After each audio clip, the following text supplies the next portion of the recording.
Boom boom Jaganmohan Reddy గారిదంట, president medal Jaganmohan Reddy గారిదట. నేను మనవి చేస్తున్నా, ప్రజలు గుర్తించాలని మనవి చేస్తున్నా.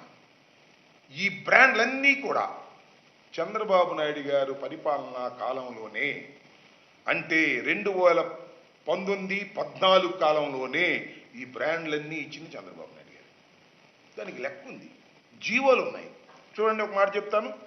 President medal, Hyderabad Bru deluxe, ఈ బ్రాండ్లు 2017 నవంబర్ 22న సాక్షాత్తు చంద్రబాబు నాయుడు గారి ప్రభుత్వం అధికారంలో వాటికి అనుమతి ఇచ్చింది.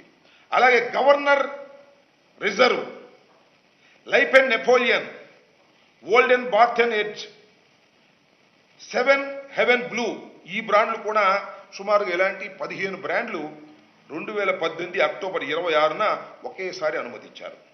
దాంతోపాటు high voltage gold, SHG 10,000, British empire super strong premium beer, British empire ultra brand beer విక్రయాలు 2017-7న అనుమతి జారీ చేశారు.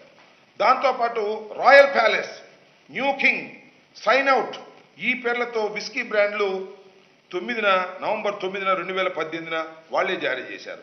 బీరా 91 పేరుతో 3 రకాల బీర్ బ్రాండ్లను 2019 మే 14న దిగిపోయే ముందు చంద్రబాబు నాయుడు గారు సంతకం పెట్టి ఆ బ్రాండ్లని రిలీజ్ చేశారు. TI marshall house, TI courier Napoleon whisky, brandy బ్రాండ్లు 2018 మే 15న అనుమతించారు. అప్పటి వరకు రాష్ట్రంలో కనిపించని విచిత్రమైన బ్రాండ్లన్నీ కూడా వారి హయాంలో ఇచ్చారు, మా హయాంలో కొన్నారు.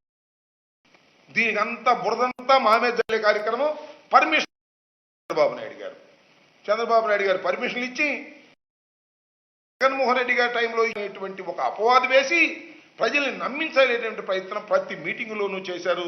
వెళ్ళిన చోట్ల తమ్ముళ్ళు మద్యం తాగేది మందు బాబులు, మీకు నాణ్యమైన మందు ఇస్తాను అని ప్రచారం చేశారు, చౌకగా ఇస్తాను అని ప్రచారం చేశారు. ఇవాళ నాణ్యమైన మందు ఎక్కడి నుంచి ఇస్తారని నేను అడుగుతా ఉన్నాను.